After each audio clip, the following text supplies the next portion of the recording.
आहात सहकुटुंब दरवेळेसप्रमाणे आजही बजावलेला आहात, काय वातावरण आहे राज्यभरामध्ये, कसं पाहताय निवडणुकांकडे? आता आपण आपल्या मतदारसंघापुरतं बोलू आणि मग परत राज्यभराचं बोलू. आपल्या ह्या मतदारसंघामध्ये गेले अनेक वर्ष याच शाळेमध्ये मी मतदान करतो, मग आमच्या खासदारकीचं असो किंवा आमदारकीचं असो. पण ह्या जागेत आत्ता काडादी कॅन्डिडेट आहेत, तिथे उमेदवार आहेत असेंब्लीला, तर त्यांचंही मतदान करण्याकरता म्हणून आम्ही इथं आलेलो आहोत. मला वाटतं की ह्या मतदारसंघामध्ये एक चांगलं वातावरण आहे आणि काडादींच्यासारखा एक नेता, शांत स्वभावाचा, सगळ्यांचं समजून घेणारा, सगळ्यांचं ऐकून घेऊन काम करणारा अशा प्रकारचा हा नेता आहे. त्यामुळं त्यांना भविष्य आहे चांगल्या तऱ्हेनं. मला वाटतं त्या ह्या ठिकाणी मानेनं उमेदवारी दिली होती पण त्यांचा फॉर्म मिळाला नाही. मग मानेने ह्यानाही सपोर्ट केला धनराज काडादींना. एक चांगल्या प्रकारचं वातावरण या ठिकाणी निर्माण झालेलं आहे. साहेब, खरं तर महाविकास आघाडी म्हणून शिवसेना देखील आपल्यासोबत आहे, मात्र त्यांचा प्रचार होताना पाहायला मिळत नाही आहे. धनराज काडादी साहेब आपल्यासोबत दिसत आहेत, काय नक्की मेसेज आहे? नाही, मेसेज नक्की असं काय नाही. त्यानं शिवसेनेच्या लोकांनी फार गडबड केली की तो मतदारसंघ हा आमचा दक्षिण मतदारसंघ, ज्या ठिकाणी मी 2दा मुख्यमंत्र्याची निवडणूक लढवली होती आणि दोन्ही वेळेस विजयी झालेलो होतो. त्याच्या अगोदर देवकते साहेब आमचे अनेक वेळेस तिथून निवडून आलेले होते. हा काँग्रेसचा मतदारसंघ एक वेळेस त्यांचा कधीतरी मधल्या वेळेस निवडून आला उमेदवार आणि त्याच्यावर त्यांनी स्वतःच्या नावावर सगळा मतदारसंघ घेणं हे चुकीचं आहे.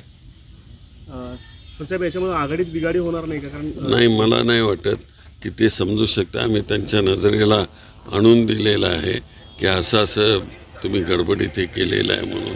हे बरोबर नाही, हे आम्ही आणून दिलेलं आहे. उद्धव ठाकरेंनी जाहीर व्यासपीठावरून सांगितलं होतं की मी तुमच्या प्रचाराला आलो आहे, तुम्ही माझ्या प्रचाराला. ठीक आहे, होतं, पण त्यांना त्याच्यानंतर आम्ही सांगितलं ना, समजून सांगितलं त्यांना. म्हणजे आपला पाठिंबा आता काँग्रेसचा अधिकृत पाठिंबा हा धर्मराज काडादी यांना असं म्हणायचं? हो. सर, आता हिंदुत्वाचा हक्क आपण आज बजावलेला आहात, मतदारांना काय आवाहन करणार? लोकशाहीचा मोठा उत्सव आहे आज. खरंच अर्थात लोकशाहीचा मोठा सण आहे आणि आज तो साजरा केला पाहिजे.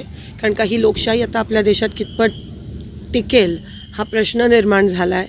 पण जोपर्यंत काँग्रेस आहे तोपर्यंत ही लोकशाही टिकणार. जोपर्यंत संविधान आहे, जोपर्यंत लोक आहेत, ही लोकशाही टिकेल. आणि मागच्या निवडणुकीत तुम्ही बघितलं की शेवटी विजय लोकशाहीचा झाला आहे आणि कालपर्यंत भाजपनी त्यांच्या डोळ्यासमोर त्यांची हार त्यांना दिसून येते आहे. आणि म्हणून त्यांचे दिग्गज नेते हे पण आता डायरेक्ट लोकांना पैसे वाटप करताना पकडले गेले आहेत. अतिशय लाजिरवाणी गोष्ट आहे. आणि जेव्हा दिसत असतं की आपण हारतोय तेव्हा ह्या सगळ्या गोष्टी भाजपच्या माध्यमातून केल्या जातात. ह्याच्यातून स्पष्ट झालं आहे की महाविकास आघाडीच महाराष्ट्रात सत्ता बनवणार आहे, सत्तेत येणार आहे. आणि पुन्हा एकदा जसं लोकसभेमध्ये झाला तसं ह्या विधानसभेत देखील लोकशाहीचा विजय आणि महाविकास आघाडीचा विजय होणार. सोलापूर दक्षिणमध्ये शिवसेनेकडून अमर पाटलांना उमेदवारी त्या ठिकाणी दिली होती आणि उद्धव ठाकरेंनी भर सभेमधून तुम्हाला आवाहन केलं होतं की तुमच्या प्रचाराला मी आलेलो होतो आणि तुम्ही सुद्धा आता माझ्या उमेदवाराच्या प्रचाराला. सोलापूर साऊथ हा जो आहे हा काँग्रेसचा बॅस्टिन आहे, बालेकिल्ला आहे. इकडे ह्या मतदारसंघाने महाराष्ट्राचे मुख्यमंत्री निवडून दिलेत. आघाडी धर्म आम्ही पाळला. आम्हाला शेवटच्या क्षणाला सांगितलं AB फॉर्म देऊ नका. आम्ही AB फॉर्म दिला नाही, आम्ही विड्रॉ केला. ज्यांनी दिलीप पाने साहेबांनी नंतर त्यांचा फॉर्मसुद्धा विड्रॉ केला. पण काही कारणामुळे इकडे आम्हाला जी फ्रेंडली फाईट पाहिजे होती, जी आम्ही पंढरपूर, ती होऊ शकली नाही. आणि आम्ही ते स्पष्ट सांगितलं कारण का हा बालेकिल्ला, मला असं वाटतं काहीतरी गैरसमज झाला त्यावेळेस. पण संजय राऊतजी रेकॉर्डवर गेले की थोड्याफार मायनर दुरुस्ती होणार आहे. तर आम्हाला वाटलं की सोलापूर दक्षिण हे चुकून गेलं आहे, पण हा काँग्रेसचा बालेकिल्ला आहे. आणि म्हणून त्या अनुषंगाने आज अर्थात आम्ही काडादी साहेबांच्या सोबत आहोत सगळेजण. महाविकास आघाडीमध्ये याच्यामुळे बिघाडी होऊ शकते? नाही, तुम्ही ठिकठिकाणी फ्रेंडली फाईट झाल्या आहेत. पंढरपूरमध्ये, महाराष्ट्रात सगळीकडे फ्रेंडली फाईट झाल्या आहेत. स्ट्रेट लढत होती. जो जीता वही सिकंदर होगा. फ्रेंडली फाईट करायचं होतं काँग्रेसच्या चिन्हावर देखील करता येऊ शकली असती. आम्ही एबी फॉर्म नाही दिला, मी आघाडी धर्म पाळला. Madam in Hindi. सर